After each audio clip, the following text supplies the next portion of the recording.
Good evening. Welcome to Scarrett Bennett Center's Poets Corner for January. I'm Reverend Dr. Donna Patterson, and I am excited to welcome our author for tonight, Adria Bernardi. Bernardi is a writer and a translator whose publications include an oral history, a collection of essays, a collection of short stories, and 2 novels. Her work has been awarded the Bakeless Prize for Fiction, the Drue Heinz Literature Prize, and the Raiziss DePalchi, Raiziss DePalchi, I should have asked you to begin with. Translation Award. She lives in Nashville, and most of her work has to do with persons who have been displaced, immigration, and what she's going to be talking about tonight in Benefit Street is an intriguing and wonderful, thought-filled book that I highly recommend. So without further ado, I would like to invite Adria to come forward. Thank you, Donna, and thank you for inviting me to participate in the Poets Corners reading series. It's wonderful to be here, and it's a wonderful room to be reading in. I thought what I'd do is read for a bit from the beginning of the book, and then if anybody has questions, feel free, and then if there's time, I could read a little bit more. So I think I'll just start, and maybe by way of introduction for the book, the way that I describe it is that it is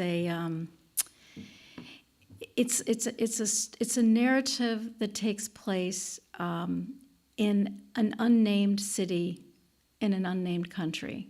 And so it is not,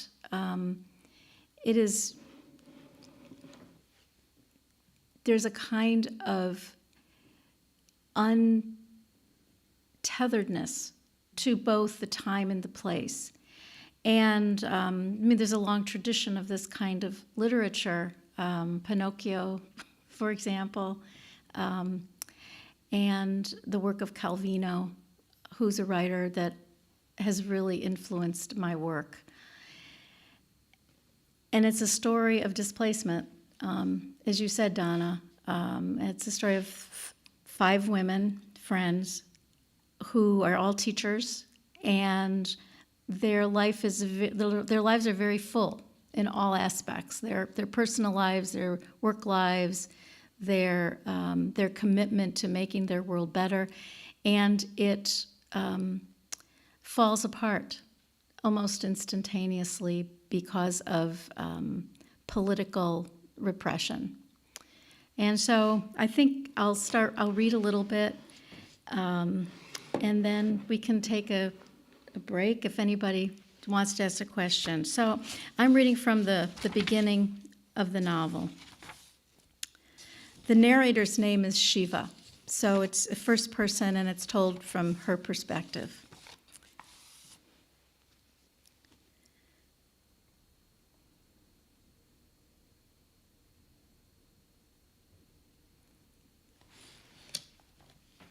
There was not a straight street in my city. Mostly they were short streets, and you could not travel very far from a here to a there on them. At the center was an ancient hill with a ring road going all around it. The boulevard shot away from this hill towards the east, and out a way dropped south. A few blocks down, 3 streets came together, not perfectly at one point.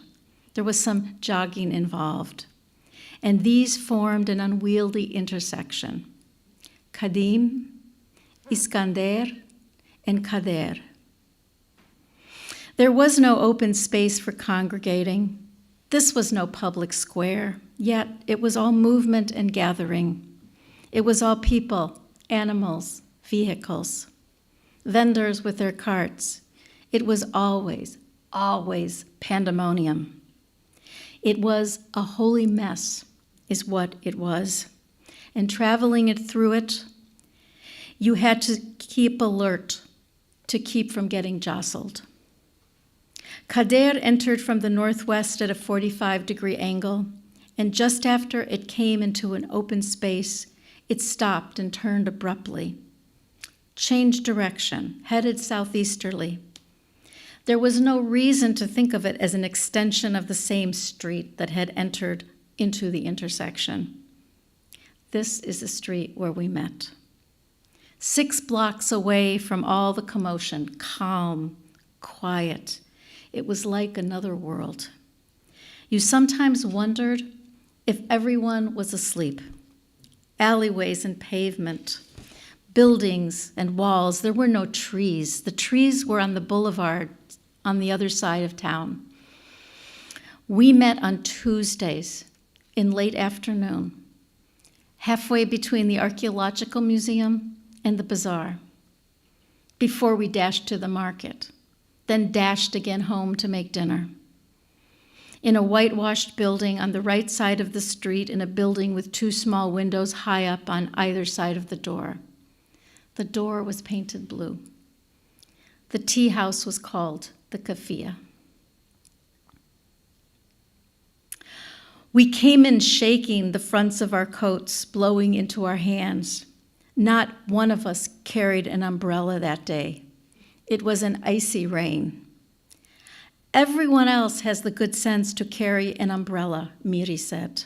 Look at us, not a one. It was true. The umbrella stand at the door was full of umbrellas. Oh, Sidra, your hair looks good, Anna said. She combed it for once, Miri said. Laughs all around. Sidra had wild hair. She wore it well. It was particularly wild that day. We said quick hellos, a kiss on each cheek. We had to prioritize, talk quickly, say what was essential. Time went by so fast. The windows of the tea house were fogged. A silk half curtain hung on either side of the door. The day before had been warm. There were hooks on the wall for coats. Our table was in back in the far right corner. It was a low table with floor cushions, like the others. We always hesitated before we sat down. And informal formality. We always ended up sitting in the same places. Oh, let me, I said. I'm feeling limber. And I sat down and slid to the place in the middle, my skirt getting bunched and twisted. I lifted myself and straightened the skirt. Then I patted the seat next to me and waved them in. Miri settled in on my right and Anna on my left. Ah, I exhaled. A rose between 2 thorns. Miri looked at me, her head moving up and down. If you're the rose, I'm sorry to tell you, the bloom is off. Ah, a joke we've never heard. This was Sidra saying this. Sidra slid in next to Anna, who was putting her cigarette case on the table. We settled in. We each had a wall to lean against, a low wall behind Sidra separated us from the next table, and there were brass trinkets lined up on it, little bells, little cups, coffee pots, a toy iron. The cushions were woven wool and worn at the edges. We'd been coming here for years. We'd all become school teachers together. Amina was late. Amina was always late. Am I ready to see you, my friends? Miri said. It's been a day. Mine started with water leaking through the ceiling, said Anna. They fired another teacher, Sidra said. I've got 9 more students. 9? 9. How many did you have before? Anna asked. 39. I would prefer the leaking ceiling, Miri said. She flicked her wrist for a cigarette from Anna. Sidra pressed her hair close to her scalp with her flattened hands, then pulled it away from her face. She still wore her hair long. It went down past her shoulders. It was dark black and curled beyond belief. She was just starting to go gray at that place on the scalp, just above the ears. The principal told us it's only temporary, Sidra said. Ha, I said. Ha, said Miri. The daughter of the owners came to take our order. Her name was Fatma. She had a very soft voice. She sounded younger than her age. We each ordered a glass. A sweet, she asked us. No, said Sidra. No, not today, Anna said. No, not for me, I added. We were adamant. Gabrielle turned 9 today, I said. Impossible, Anna said. Yes, my friends, yes, indeed. I had known them before I knew Didymos. Tonight we're having our little celebration. I still have to go to the shops. Chocolate? He was the only child I knew who wouldn't eat chocolate. I was going to do it up right that night. I had ordered gurabia and sambusak filled with dates to celebrate his birthday. Miri wasn't listening. She was pressing her fingernails hard against the edge of the table. She kept inserting and reinserting it into a shallow brass groove, rubbing it back and forth in short, sharp jabs. On the wall above her head hung a painting of a peacock. Miri's eyes were that color blue. The rest of us had dark eyes, dark like black olives, dark like coal. She tapped her fingernail on the tabletop. I'm worried about my Yusuf, Miri said. He's sick, Anna said. He's home from school, Sidra asked. He keeps saying, I'm stupid. I'm no good at anything. He keeps getting in trouble. Yusuf, I said. Yusuf, who could do long division before he was 7, who taught himself exponential equations. All of a sudden, he pushes away the piece of paper in disgust, the pencil, and says, I am stupid, stupid, stupid.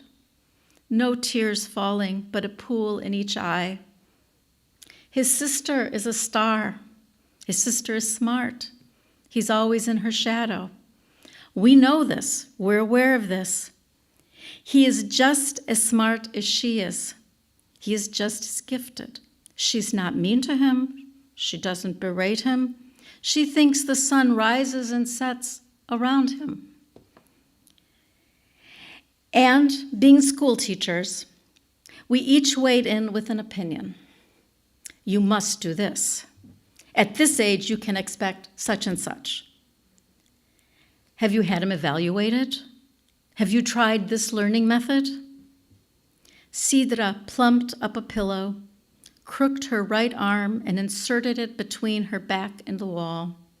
She said, we're much better at figuring out problems when they're not our own.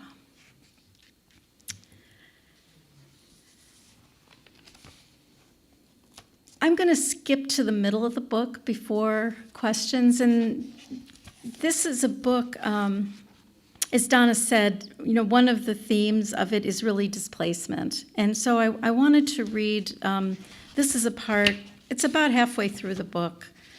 And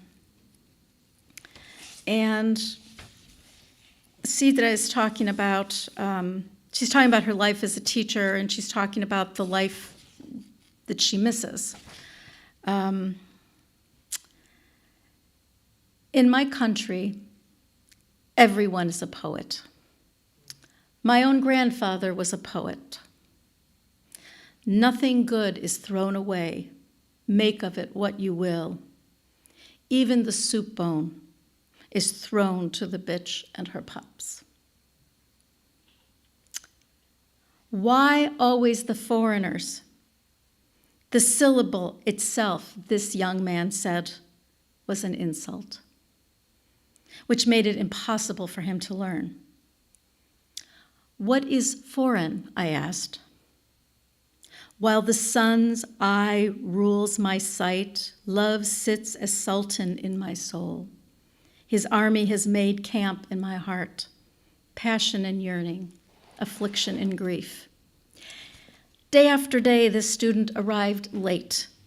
"The buses don't run on time. The air makes me sick. The teachers make me stupid." I asked the student to read this aloud. "All the things we did for this land of ours. Some of us died. Some of us gave speeches." I asked him to listen. "And came the tailors with nooks and crannies that resembled big, broken things, on darker colors over wider links, with nooks and crannies that frighten a city and put it to shame." I asked him to sense it. Outside, the smell of saffron floats in the wind like ships of fire. Outside. Yet, inside, we keep quiet, the way a bullet keeps quiet in a cartridge. I miss the shh sounds. At dusk, I miss its brushing layer just beneath the surface. I miss the sh sound. I miss that one sound among many. It's like a silk sheet stretched in a layer just beneath the talking. I miss the word for river. I miss the ancient district farther east than the school where I taught. I miss the streets lined with statues of warriors and maidens, youths throwing their discuses and javelins. I miss the word for ancient. I miss the word for fate. I liked jewelry. I liked gold. I liked wine and rhyme. In my city, there were so many ways to make rhyme. It was easy to make couplets. Flesh talked to my palm. Inhale. In the morning, the scent of what was eaten the night before rose up from the pores. We called it the Café Kafia. Kafia is rhyme. It didn't rhyme, and it wasn't a cafe. It was a tea house. At certain times, we needed a lift. Sidra did not care for wordplay. She grew weary of our explanations and our explaining. My grandfather played backgammon. Each week, he nearly beat the town champion. He was a mild-mannered man. The town champion was wealthy. He competed with my grandfather and a small, slight man who had worked for the railroad. These three vied, back and forth. The champion studied his moves in books. He also played chess. These men found it necessary to get out of the house. My grandfather bandaged the legs of stray dogs. He'd lift a fledgling back into its nest. If its mother had abandoned it, he would feed it with an eyedropper. When he played tavla, he was cutthroat. In this new city, in the beginning, I wanted only my grandmother. I wanted to be sitting in her house again, no one else but us in the kitchen. I wanted to climb on her lap. I wanted to say, "I have a sore throat. Will you make me some tea with so much honey?" If we had had a daughter, we were going to call her Ece, which is the name of a sea. In this new city, women in the park recognized me. "Finally, you're here." They say this in several languages without speaking in the languages of border towns and mountain towns. They know of disappearance over the pronunciation of a letter, A, for instance, or E. The look goes up and down. They gaze into your face. They peer. You could pass, satisfied that you are one of them. Then they look away and return to conversations in their separate groupings.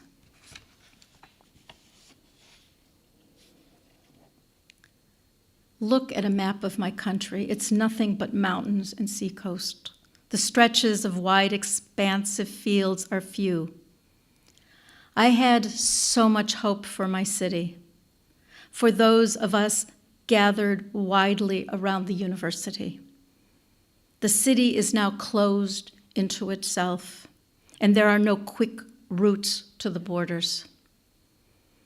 I never mistook my city for the center of the universe, as they do in capital cities. We are resigned to the coats of the province. There was no illusion of being in fashion or a dread of being out. At least we knew what we were, and we're not fooling ourselves by saying there is nothing beyond. It is a small city. We had so much hope for this small city. We gathered as no one else we'd known had gathered, the gates flung open. We were gathered from all parts. We thought it was possible to live together, to worship or not, to have disagreement and not stomp on a face and grind it into the ground. We read everything we could get our hands on, the holy books with different beliefs, political manifestos. We read the details of parliamentary proceedings. We read the English poets. We read the poets of the world. We hastened. We tried to know the world. We thought we knew the world. What did it matter that we had not grown up sharing the same feast days? We had our individual pasts. We were in this city becoming new. The ancient massacres, we're not. We're not doing this again. And so we believed. The destruction of the library in Alexandria, children playing knucklebones and perfecting it, the blue atlas cedar being trained to weep over and over and over. In my city, we didn't know how good we had it. We could walk into a bookshop. We had money in our pockets. We could buy any book on the shelf. There were thousands of shelves. We could slide any book from its place on the shelf. We could fan through its pages, flip through it, riffle through it, pore over it before purchase. We could stand there among all those books being overwhelmed and complaining. Slide a book back in its place. Not satisfied, dissatisfied, irked. Move down the aisle and slide out another one from the shelf. There are so many gifts, my dear, still unopened from your birthday. In my city, you could close that ecstatic book. You could want more, something different you can't quite put your finger on. You could try another shelf, another aisle. You could come upon that book. This is the one. Settle into it. Lean against the wooden bookshelf and say to yourself, go, pay for it at least, and find a place to sit. You could walk to the front of the shop, still reading, trying not to bump into people and objects. In my city, we had 10,000 books to choose from. And once you made your choice, there was no man in a corner, in a shadow, marking down your name, with the title of the book beside it. I'm going to stop there, take a break, and see if anybody wants to talk about anything. As you were reading, I mean, I read the book. As you were reading, I am thinking more and more of the prose, the poetry of this book, and the way it is written as an extended narrative poem. And I know that you have within it some poetry, but the whole thing it just has that sweet flow Oh, thank you. of how and paints a picture with few words, in a sense, like a poem does, but the words as placed paint that picture. How did you come across this style of writing? Well, I think, as we were talking earlier before the event, I think there was a part of this book that was written, it's later in the book, that was the first thing I wrote, which was a short story called The Missionary's Wife. And after I had written that story, sometime after it, this voice, which was Shiva's, emerged. And I realized, I've described it, it was so strong and it was so insistent, and I really thought, I don't think I can write this book. I thought I could, I wrote the short story, and that was, it afforded me a certain perspective where I thought, okay, yeah, this I can do. And her voice was so insistent, and I really just gave myself permission to write whatever it was that she was saying, so it's the first person. And so it was very liberating in the sense of I didn't have to say at the beginning, this is what I think the form is, this is what I think the structure is, this is what I think the narrative arc is. And I just kept writing.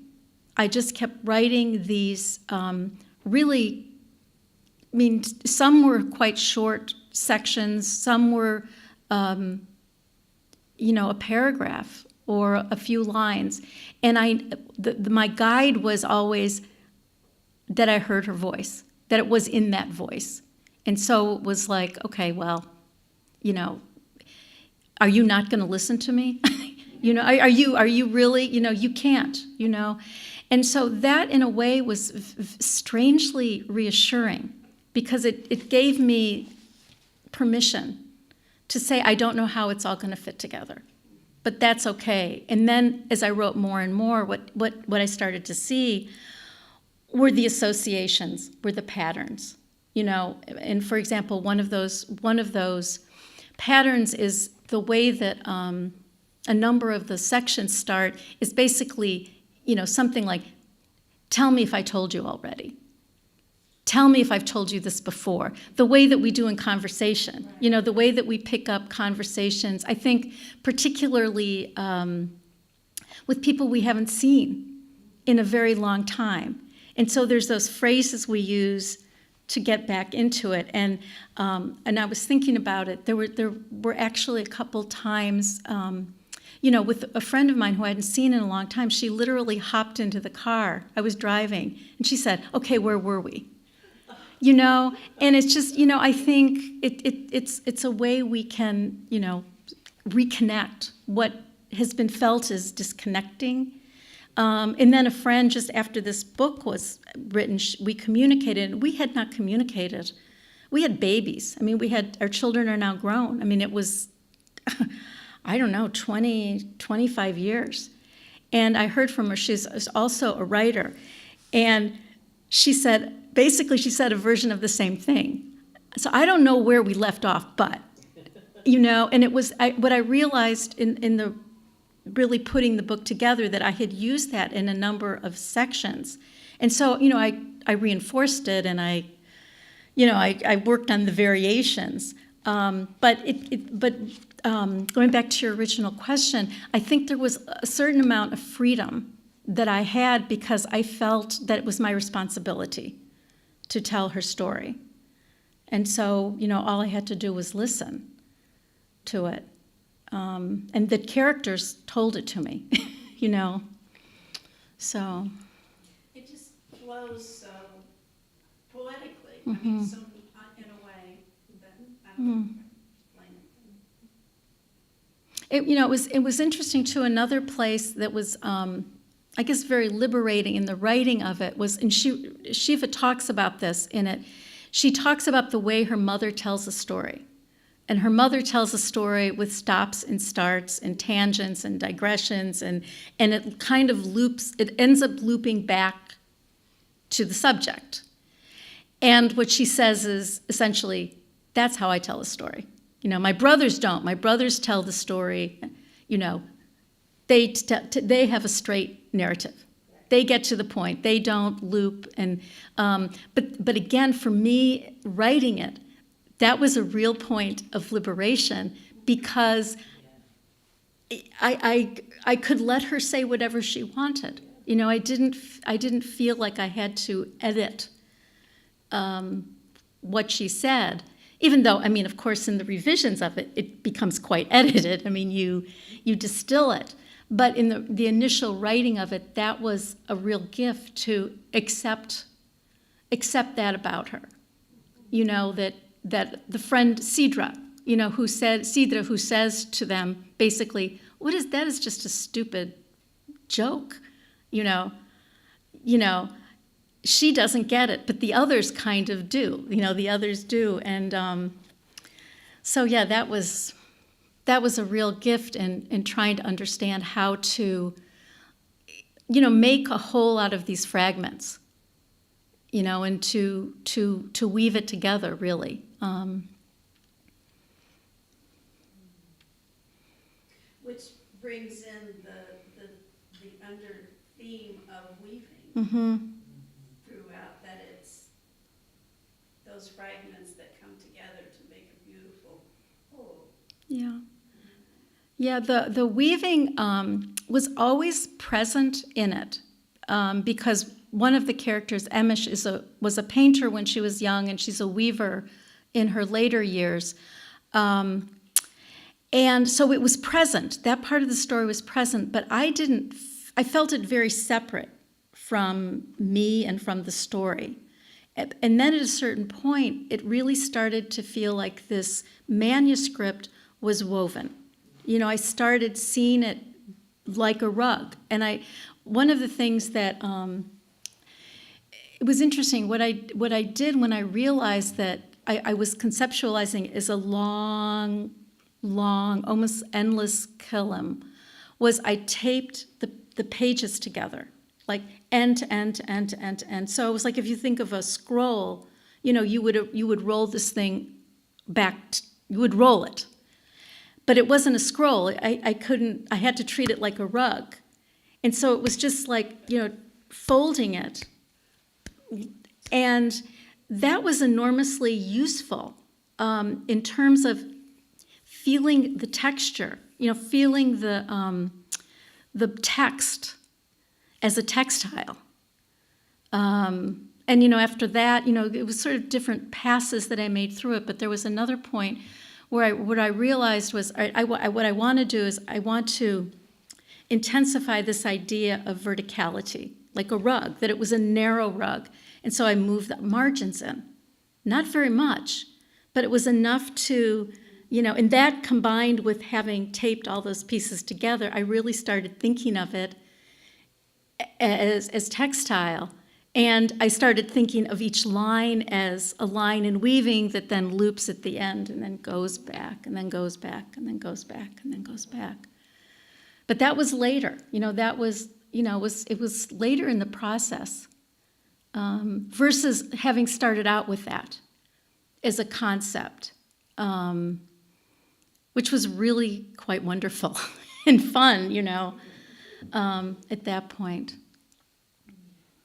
It would seem that's more of a natural awareness that comes from the process that you were paying attention to. She was paying attention to what was being said to you. And I think that's a real gift to be able to do that. Oh, thank you. Thank you. I mean, I think that, I do really think of it in terms of, especially this book, in terms of a dialogue. It's like, and my job here was to listen, sort of to be that, sort of that perfect listener who lets somebody talk and doesn't, basically then try to correct it, which was hard, because I didn't always trust it, telling this story. But part of what ended up, I think, really emerging, as I said earlier, before we began, the book. I started writing the book in 2002.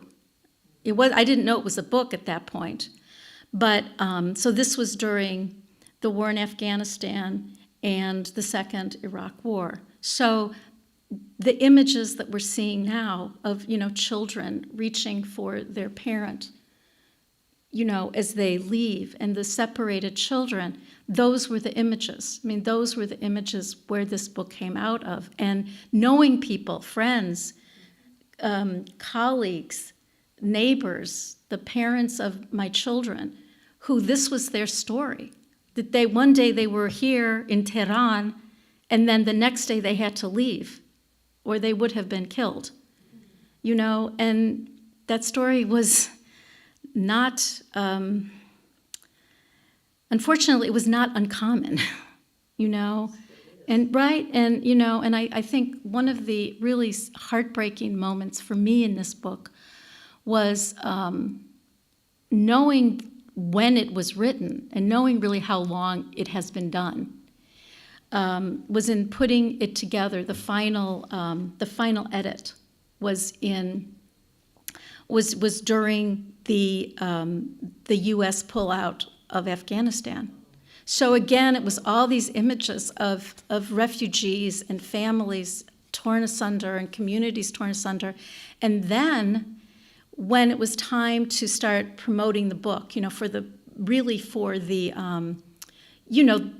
public-facing part of the book becoming itself out in the world separate from me, that was the week of Ukraine. That was the week that war in Ukraine began. And again, it was the same, not the same, but the same kind of images of, children and mothers and fathers and grandmothers left behind because they can't travel. And I think for me, where that always gets me is in my family story, which is that, I'm from an immigrant family. My 4 grandparents were immigrants. My mother came here when she was 7. And she left the life that she had. She left the language that she had. And, in our family, as in many, families who have emigrated, who are refugees, who seek asylum, I think we forget about the great silences of lives because people can't talk about it. People cannot talk about that trauma, but it is there. And so I think as the granddaughter, I'm the oldest granddaughter on both sides, so I was around them, always. And so I think those breakages and also the reconnection, the amazing capacity to remake and reconnect is something that was wired into me as a baby, as a very small girl. And so my comfort level is really in being in a multilingual setting where there's different languages going back and forth and somebody saying something in one language and somebody replying in another. It's kind of my happy place. Even if I don't understand the language, it's really interesting. but it sounds like, it sounds like the generative place for me, which is quite wonderful, because you usually go places and you don't understand the languages, but I kind of feel like, I think I said this at when you heard me read at Parnassus. It's almost like I trick myself into thinking, oh, I understand these languages. That I've suddenly become fluent in this other language, which is absurd. But yet, I think in a way, it's a way of listening. It's a way of listening and being, being peaceful, knowing I don't know what they're all talking about, all these adults around me. But that's okay. I'll catch what I can, So I think that goes back to what you were saying about, the writing of it in pieces and being, letting myself be patient with it. Because I think there are other works that I've done where it didn't work that way. It was something about this particular narrator. And I think the piece, and if you would share what you talked about at Parnassus, the two different women, because there's a universality to this that unfortunately people from various areas can relate. Mm-hmm. The woman from Bosnia. And oh, yeah. So it was like really quite, as a writer, you're always afraid that, it's a fiction, but it's real. It's like convincing somebody, no, this is real, but it's the imagination. And so making it, even in a fictional world where you've said, think of science fiction, where you've said, no, this is not realism. This is something else. But do I convince somebody? Is it convincing? Is it convincing to the reader? And you never know. I mean, the only measure of that is the reader and the individual reader's response to it. And so after the reading, there were two different women, one who is originally from Bosnia and another who is originally from Egypt. And they both indicated in some way, oh, I think this is Egypt. Oh, this reminds me of home. And I think at that point I thought, okay, no matter what happens, I feel like Shiva has been heard, that she, that there are people who know how to listen to her. So that was really, it's a fabulous moment, for a writer, to have that kind of feedback. And another thing, which is not quite as serious, well, no, it is, that I've had feedback from a couple different, these were also women, and one said, to your question about the discontinuous narrative, and she said that she followed her way through the book eating through food. And so that was great. And then a friend of mine read the book in their book group, and what she told me was that one of the participants said that her way of following this narrative was through scent, through smell, that she just kind of followed it through the book, that was what oriented her. So that was, that's really wonderful, because it told me that people are, find their ways through it in very unique ways,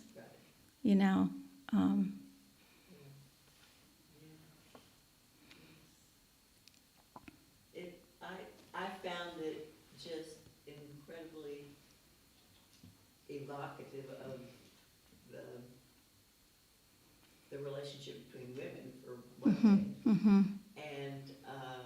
And like you said, just being able to pick up and even it as Donna said, it was poetry, continued to be, but it was just it's hard to explain. It just feels so real to my own experience, even though I have not had the displaced experience. I've had the experiences that the women talk about. And so in that way it was evocative and meaningful across to women, no matter where they are or what they're doing. You can find your place in it. Well, thank you so much for that. That's really Yeah.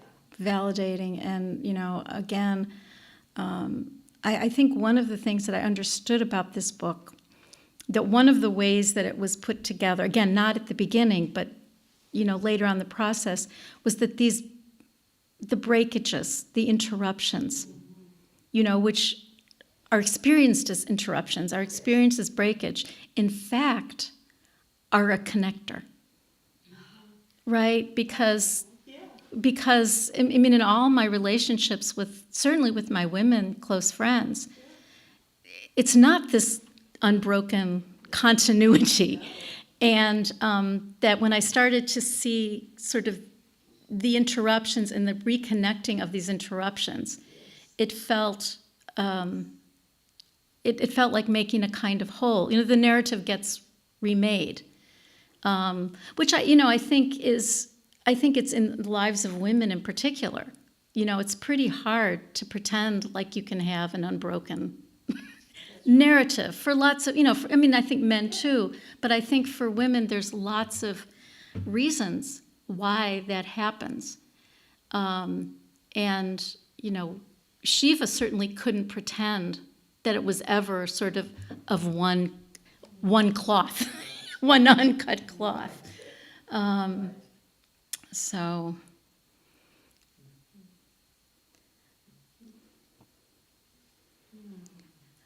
well, this has been really wonderful. Is there one final piece that you would like? Let's see what time it is. One final piece that you would like to close with? Yeah. Maybe I'll read from the end of the book. Okay. I have not read this yet. So I'll read this. I'll just read. It's really the last. It's the last 2 pages. The last 2 sections, last 2 fragments. In my city, even the mechanics work on mosaics inside their workshops. Stand on pavements that are little works of art.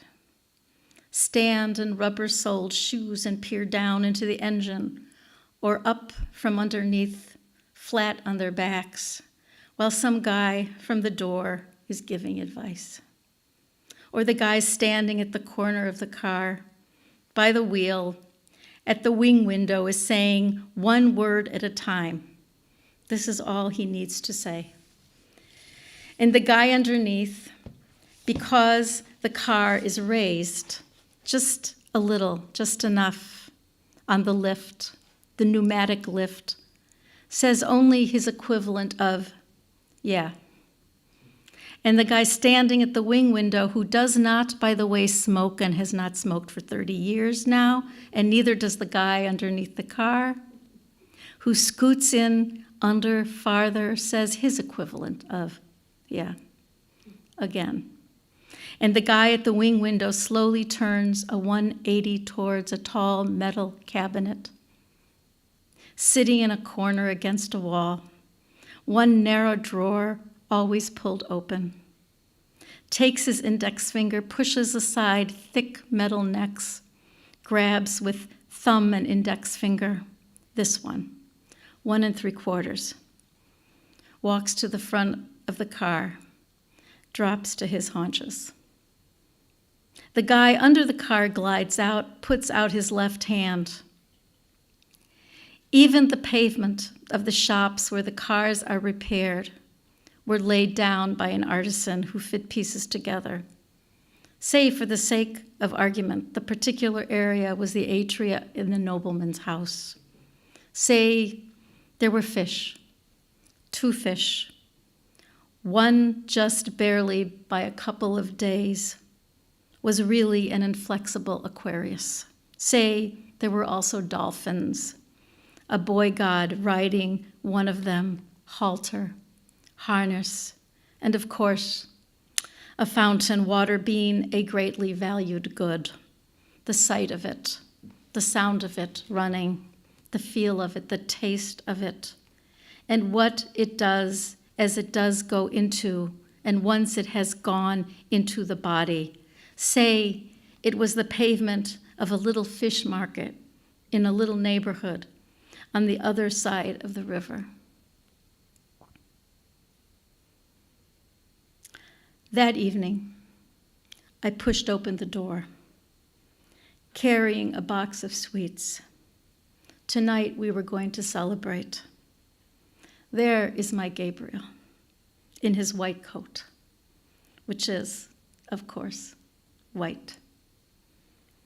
Today, he removed a splinter of glass from an eye.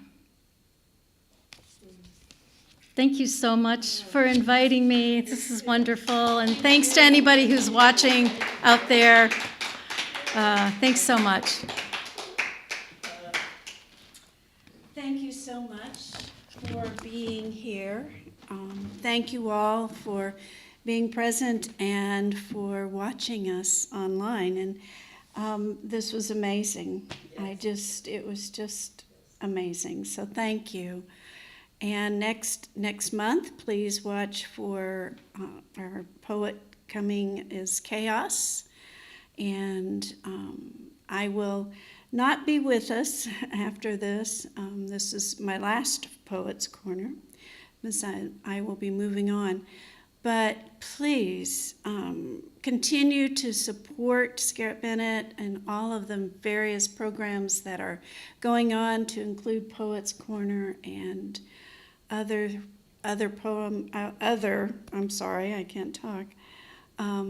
events. Please check out the website, scarlettbennett.org.